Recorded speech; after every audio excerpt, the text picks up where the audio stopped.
Ladies and gentlemen, it's a rare privilege to undertake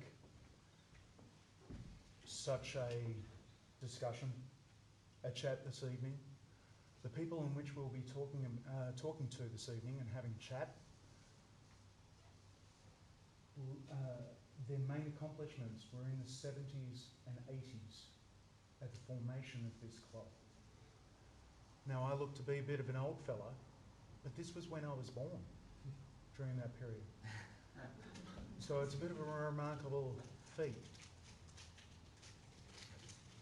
So this evening is a little different from our regular club meetings, and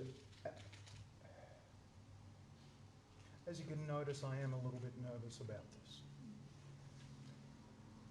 Our first visitor this evening helped establish this very club, the Frankston Toastmasters Club, who today celebrates its 46th anniversary. And he also became the first district director, first district governor, they now call them directors, of District 73.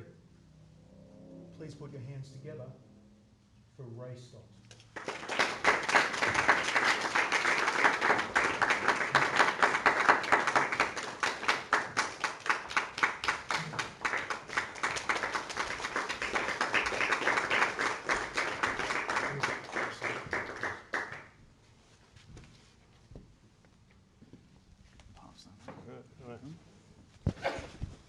Okay, thanks. Our next visitor had a lasting impact on our club. If the gentleman to my right was its father, the next lady that we see would definitely be known as its mother, and was the first woman to become this district's governor. Please make welcome Mary Scott.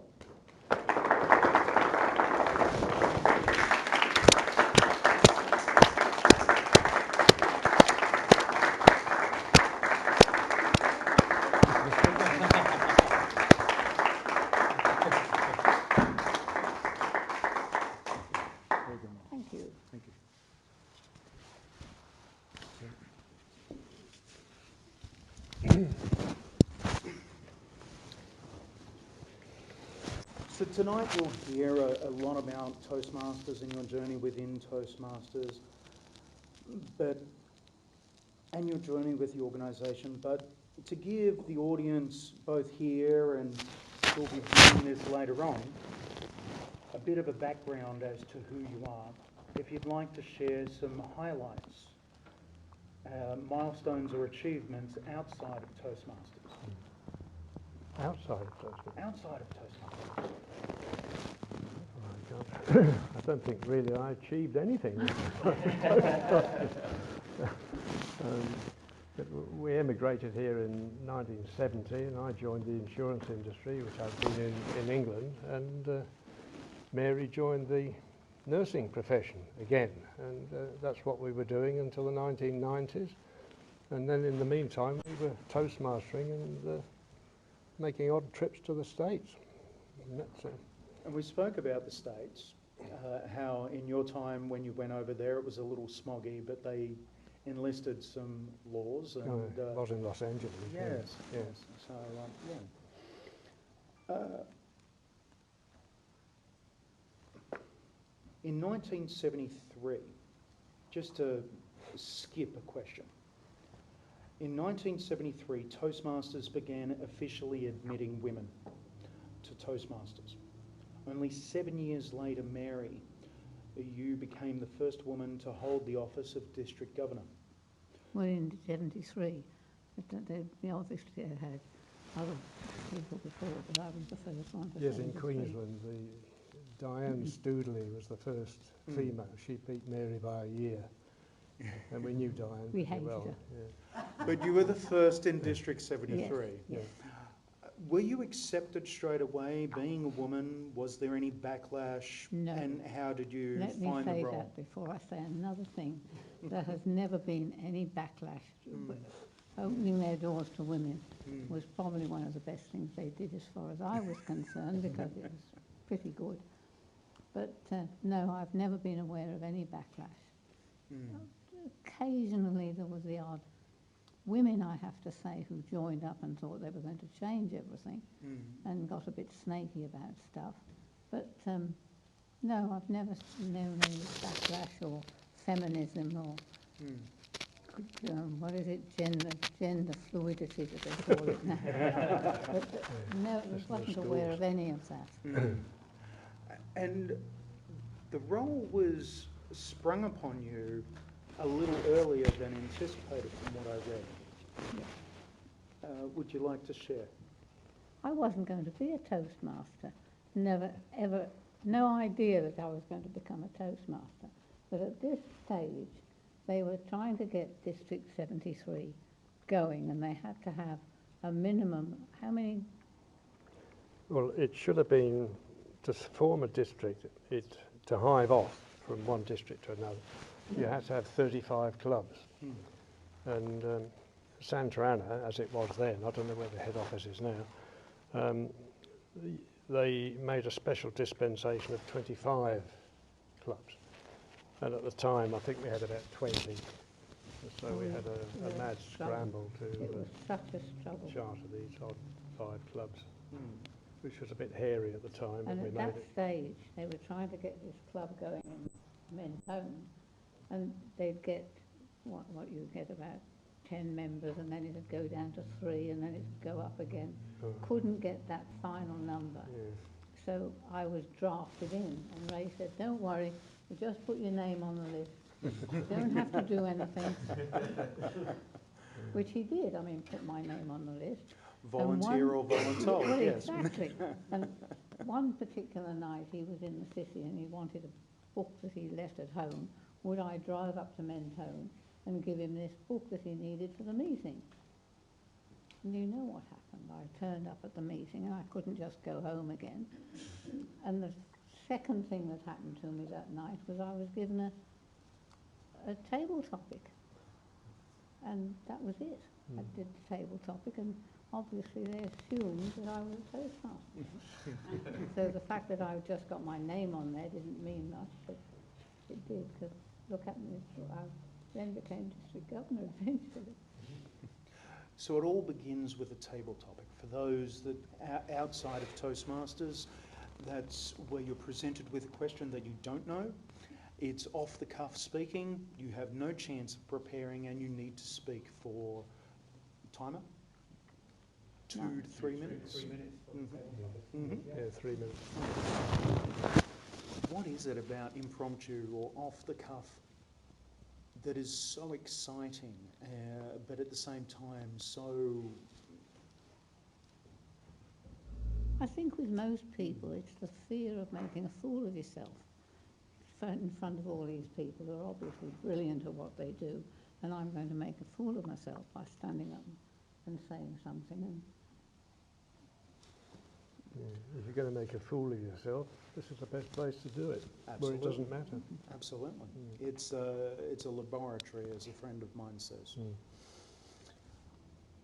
Now, a question from Tom Moore of Frankston Toastmasters, who unfortunately can't be here tonight, put forward this question. These days it's relatively easy to find a Toastmasters club with online search engines on your mobile cellular phone today. But what was it like in 1970 to find a club, and how was the transition from club to club, particularly from overseas? Well, it was hard to find Toastmasters at all in those days, because when we arrived here there was only 2 clubs in Victoria. That was Melbourne and a club called Port Phillip, which sadly has been defunct, I think, now. But they had an entry in the telephone book just under Toastmasters, and I think they alternated between whose number it was. And as it happened, when I rang that number, and I think we'd been in Australia about 2 or 3 weeks, and it just happened that the number in the book happened to be Port Phillips. So and they met in the city. They met, there's an evening meeting, and that was it. I joined there.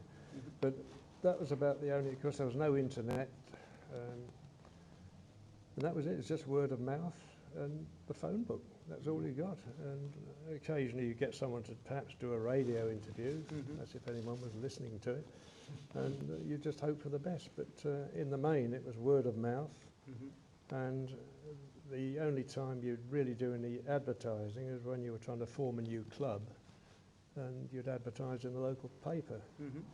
And you'd hope you'd get a bit of editorial as well.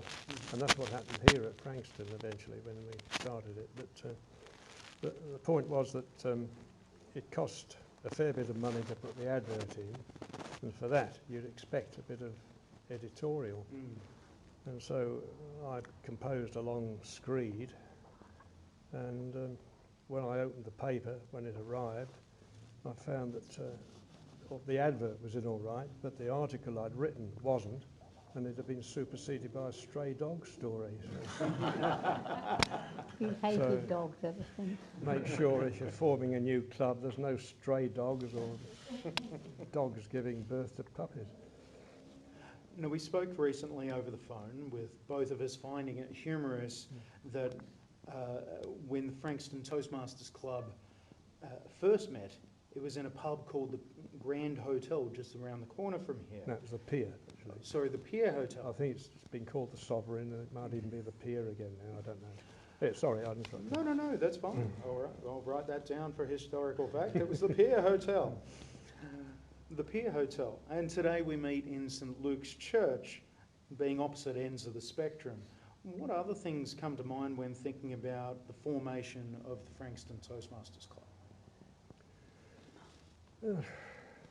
Well, I've just been through the one part, which of course was advertising it initially.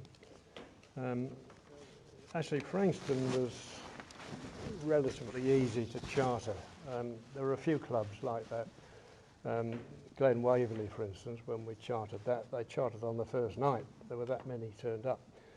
But there's some clubs we tried, like Mentone and on Ballarat. We were on Ballarat for months and months and months, and we just couldn't get that one off the ground. And that was, I said, there's quite a story to that, because that was one of the clubs we were trying to form to get enough to form the district. And there was a gentleman named Piers Fower. He was the last District 70 governor before we split. And he knew we got to get these clubs, and he and I went up to Ballarat on a fortnightly basis trying to get this club started. And it's like Mary described with Mentone. You'd get 15, then you'd drop to 6, and then you go up to 10, and then you're up to 18. You thought, we're there, and then next thing you're down to 6 again. And that's how it went on. And it went on for months. And Piers and I were going up there. And bear in mind, this was the days long before there were any freeways. You were ploughing through Flemington, Melbourne, and so on. And Piers lived at Croydon, and I lived down here, so we couldn't give each other a lift, so it was quite impossible. And so we just went up there separately. And one night we came back, and the meeting ended late, and we were in a hurry, and Piers just took off, and I sort of followed in his wake. And we reached Melton, and I was aware of flashing lights. And as I came into Melton, there was Piers by the side of the road with a police car. He'd been picked up for speeding. And I just came up under a street lemon. As I went past, he saw me there, and I made a gesture to him, which could loosely be described as the Melbourne tram driver's salute. And off I went. And then I didn't see Piers for another 2 weeks until we met at the meeting of District 70 when they were forming District 73. And we were just going over some of the final details. And as Piers got up, he said, well, I have to go now because I'm chairing the meeting. And he turned round to me and he said, oh, by the way, I've put your name down for District Governor. And I said, oh, yeah. I said, you've done what? He said, I put your name down for District Governor. I said, why on earth would you do that? So that's how I became District Governor. But, we did things a bit differently. A question from Andrew Breeden. We posted posted online on our socials to ask some questions from across the district. So Andrew Breeden wrote of White Horse Toastmasters. I believe you had a tough time and a bit of a task in trying to get the district formed, as we've just gone over, due to the low number of clubs. And there seems as though there was some politics involved. Could you tell us a bit more about the transition from District 70 to 73? Well, again, it hinged on this number of clubs. And we had this visitation from George Scott in 1976. He was going to, he was going to preside over the split. The convention was held in Sydney, somewhere in Sydney, I can't remember where. And he was presiding over that, and Piers was presenting, he was having furious arguments with George Scott because he was trying to get it below 25 and Scott wouldn't budge. And finally Piers said, all right, we've got the 25th one, and I'm just getting the money for it now, because you had to present the banker's draft for it, otherwise they wouldn't believe you. And Scott got up to make the announcement, but he hadn't got the banker's draft, and he said to, I would like to announce the formation of the district, but it all depends on Piers whether you've got this piece of paper. And Piers said, I've got it, I've got it. And he just reached over and he picked up a programme and waved it in the air. And Scott took his word for it. And I said to him afterwards, what would have happened if he'd asked you to take it up to him? He said, I'd have been gone. I'd have been gone. But I think, I doubt if Scott then could have halted it. I think he would probably have had to accept a fait accompli, but I think Piers took a hell of a risk, and that was the sort of thing that was going on. And but Piers was a bit Machiavellian in his outlook, but he certainly certainly did the trick. But I haven't seen Piers now for years. I don't know where he is. It was difficult because in those days everything was from Sydney, which was District 70, and we were out on a limb here because it was Perth, South Australia, Victoria, and all being conducted from Sydney, which it was a hell of a job. Yeah, well, that was why Piers wanted to break away, because he was on the district executive for years, and he was forever going to and fro. Although district was paying the fares, it was still a hell of a jaunt. And, so that was why he was so determined to get us breaking away in District 73, and finally we made it. It was a struggle for years, wasn't it, really? It was quite a struggle for a long time. Mainly because people had never heard of Toastmasters. I mean, now it's almost a household word, but in those days you had to plug the word and go around and sell it. And, that was it. This question is posed by Robin O'Donnell of Silver Service Toastmasters. Toastmasters has gone through many educational revamps over its nearly 100 years and are in the throes of a major one at the moment called Pathways.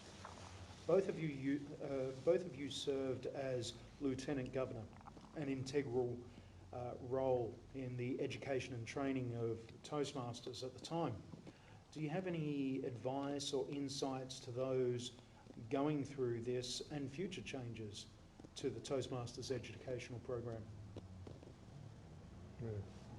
What sort of changes have they made? You think in educational? Well, at the moment, what they call the legacy program is starting off with 2 manuals, paper manuals, which one is the competent communicator and the other one is the competent leader, and then you move on to more advanced. And it's at that stage, once you've passed those 2 levels, that you can go off in your particular path. These days, what they're putting into place now is that everything is online, and that the choice is online from day one. So everything is amalgamated, but instead of 2 paths from day one, you've got, say, 20 paths from day one. It's not a question I can answer, really. I suppose we've been out for so long now that was very simple in our day. You had a manual when you joined, and you had so many assignments you had to 12, get I think. yeah, for the first manual, and then you got on to the next one. And once you'd done that one as well, and various other assignments like starting a club or running a speedcraft course, or you'd then put all those together to become a distinguished Toastmaster. But that's what you had to do, and I imagine it's now very much more complicated than that. It's a yes and no. It's complicated in some areas, but it's simplified it in others. Well, it's just gone all technical now, hasn't it, with the It has. internet and everything else. Yeah, but yes, I can't really answer the question. I've no idea. But, That's okay.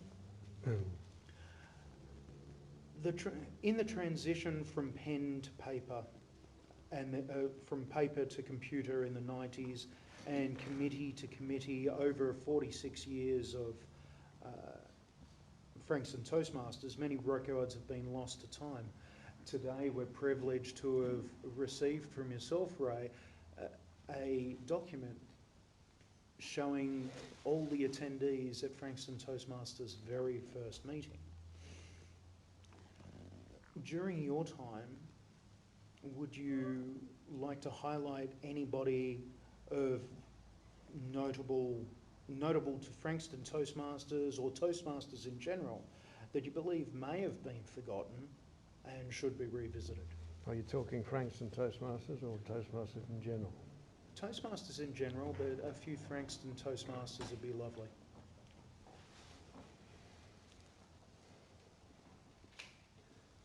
Well, nobody stands out nationally or as a state figure. I think you had a member here who was a member of the Victorian Parliament not so long ago, and we had a candidate, Harold Fraser, who stood for the Democrats when the Democrats were in vogue. He didn't get in, but he was quite a leading light in Frankston. No, I can't really think of anyone else who's done anything politically or. Within the there was Ken Toastmasters. Broadbent. He was in business in Frankston, and he was quite well known, and he was a big light in Rotary as well for a spell. But no, I can't really think of anyone of note. You know, anyone of national note or anything like that. Yeah. What about within the Toastmasters sphere? Somebody who's gone above and beyond for the club or Toastmasters in general? No, Should I have done can't. your homework. Yeah, I should have done, yeah. Plus I've got to the stage now that I seem to forget more than I remember. But, no, I can't answer the question, I'm afraid, son. Then one last question from me, and then I'll hand over to the audience. Do you have any advice for a new Toastmaster, or maybe someone contemplating looking at Toastmasters a little bit further, and maybe walking through that door and going, hey, how about it? You've got some here tonight, haven't you? We do. Yeah. We're very privileged. to Hang have a in few there, here that's tonight. all right. I think Never give up. that's right, that's it. Have a go and never give up. It's a very worthwhile place to join. It certainly made I was anti-joining Toastmasters. I fought it all the way. But having joined Toastmasters and gone through it the way I did, I would recommend it to anybody. It set me up for the rest of my life. I became a marriage celebrant, and I certainly would never have done half the things that I've done since without Toastmasters behind me. It's really well worth it. If you're thinking of joining, join. Well worth it. Yeah.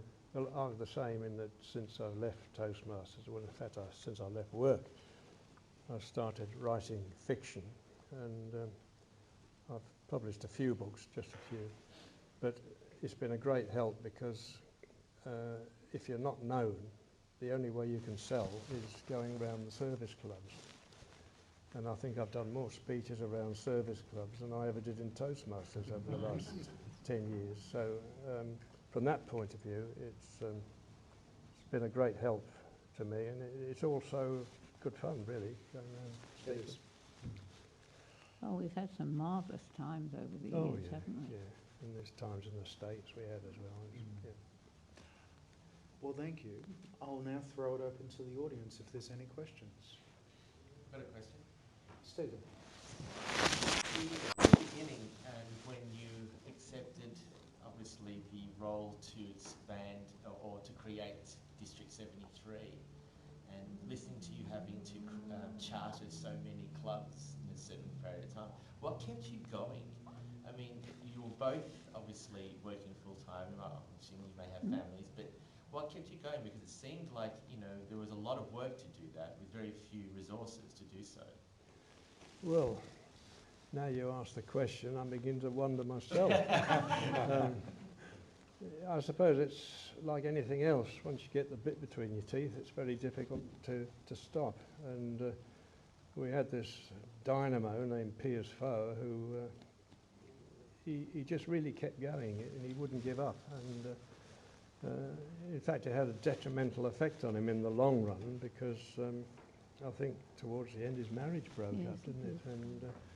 And he also he got caught up in the wages explosion in the 70s and he lost his job. And all the time he was doing that, he was plugging Toastmasters. And the way that fellow kept going, it was quite incredible. And he was an inspiration to all of us. But there were a lot of other people involved, Yeah, but which helped. But it seemed a lot of people, once they joined the club, they began to realise what Toastmasters was and how worthwhile it was, and they got the bug, they caught the bug, and they just, always got plenty of helpers. But no, but I just, what I said earlier, when I look back, I wonder how on earth I found the stamina, and I suppose the rest of us too, how we found the stamina to keep going, but we did. Greg. Thank you for what you've done and your presence here tonight and everything.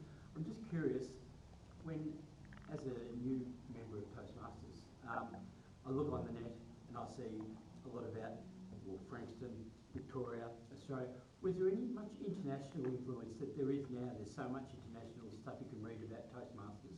When you were starting off, was there much interaction internationally happening that you could be a part of, or maybe go over to a conference or things like that? Was that part of what you did? Yes, there was, because there was a speaking contest. The winner of your speaking contest had the right to go to the States to compete.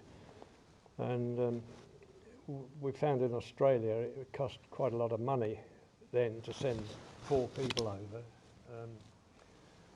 So what we did, we had what we called a Down Under convention.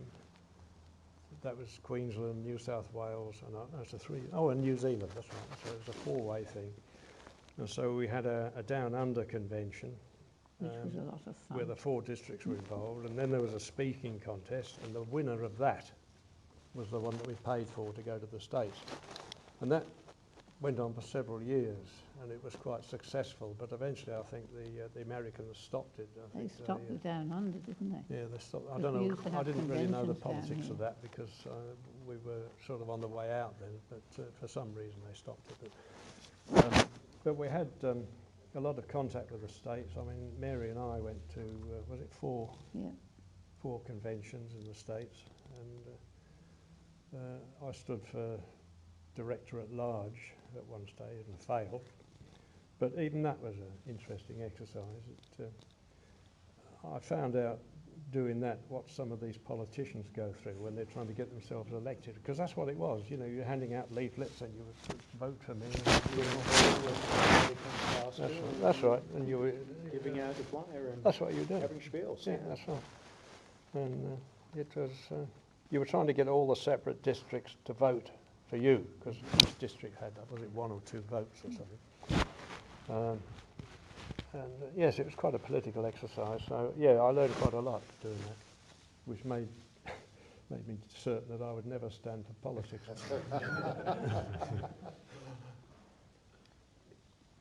Any further questions? Neil? Yeah, a little earlier you said you had a lot of great times through your Toastmasters career. So I just wondered if there's one of those that stands out and you could share a little bit about that with us.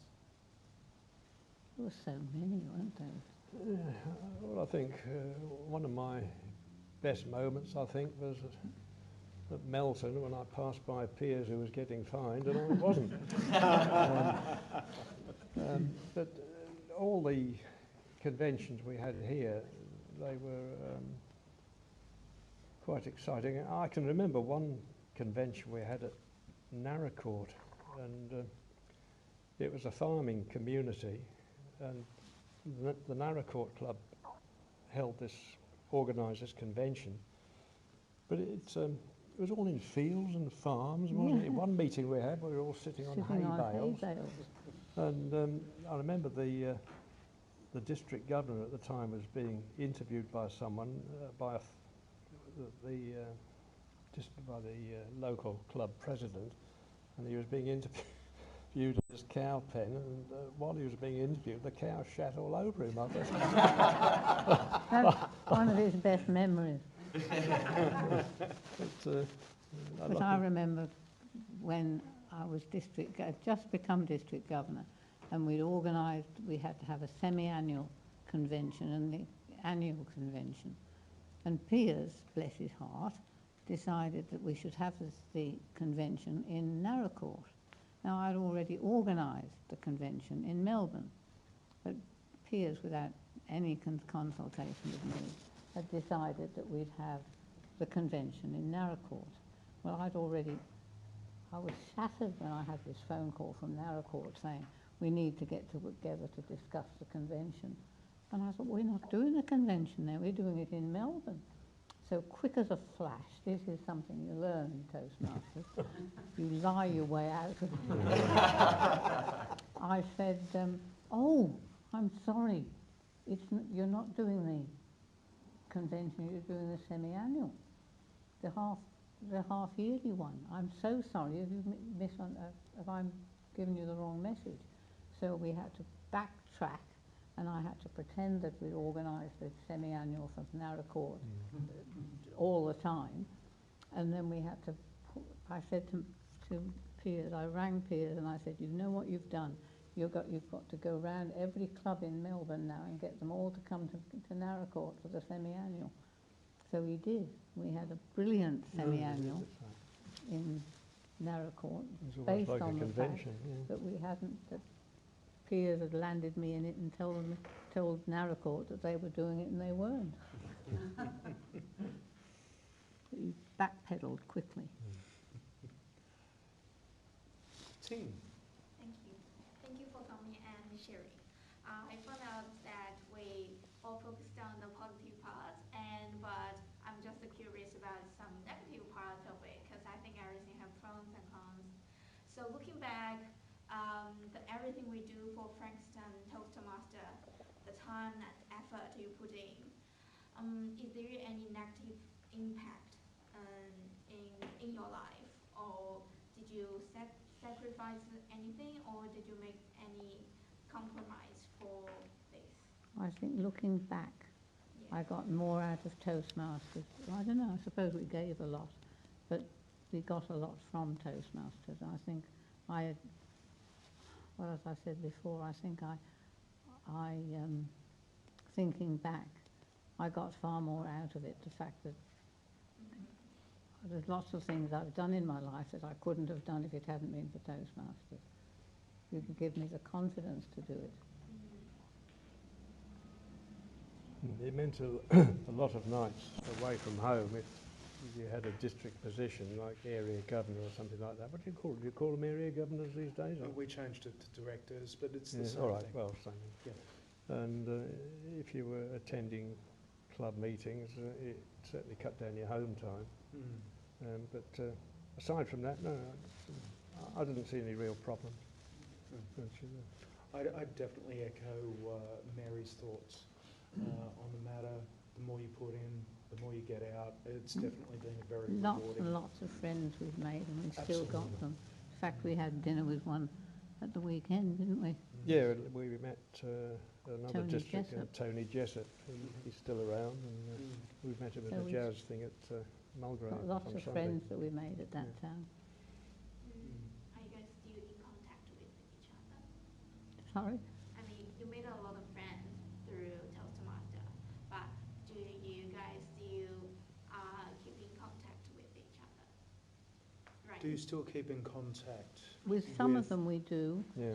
but this, once you've got those friendships, it doesn't matter if you, with Tony, with one in Sydney, Tony Wright. yeah, it'll be, say, 3 or 4 years and we haven't seen them, you just pick up where you left off.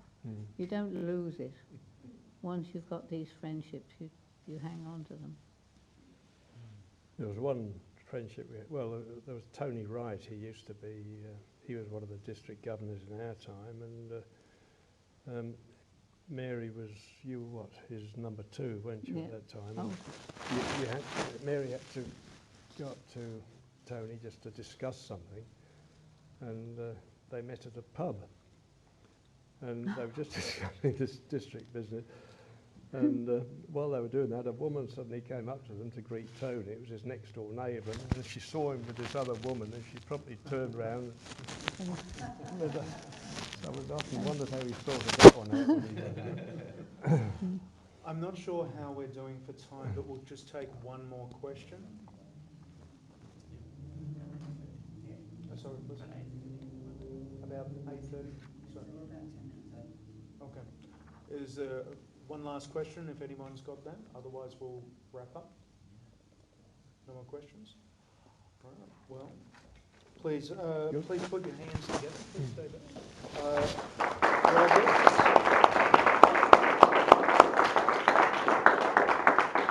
Now, before they leave the stage, please welcome to the lectern Johnny Horrocks, President of Frankston Toastmasters Club, and Stephen Angel, Area Director.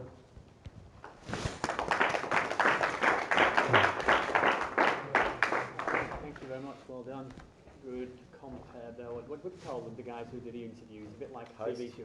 The host. Well done. Okay. That was quite good. It was great listening to those stories. I've got my back to you guys. I'm conscious of this. Sorry. Yeah. Great stories. One question. You're going to have to introduce me to this thing you mentioned. What's a phone book? No idea what that is.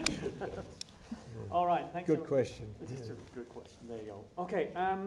We've got a couple of these plaques here made for you guys, which we would like to hand to you guys. I'm going to read out what's on these.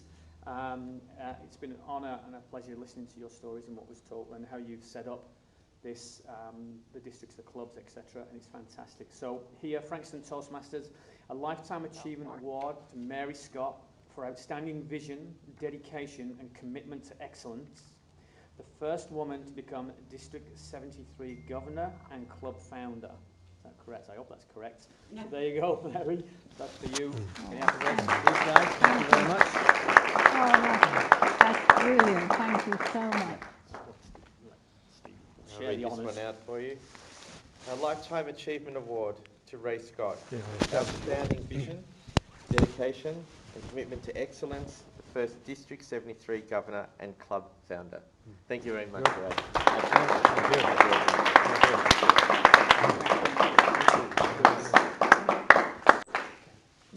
you.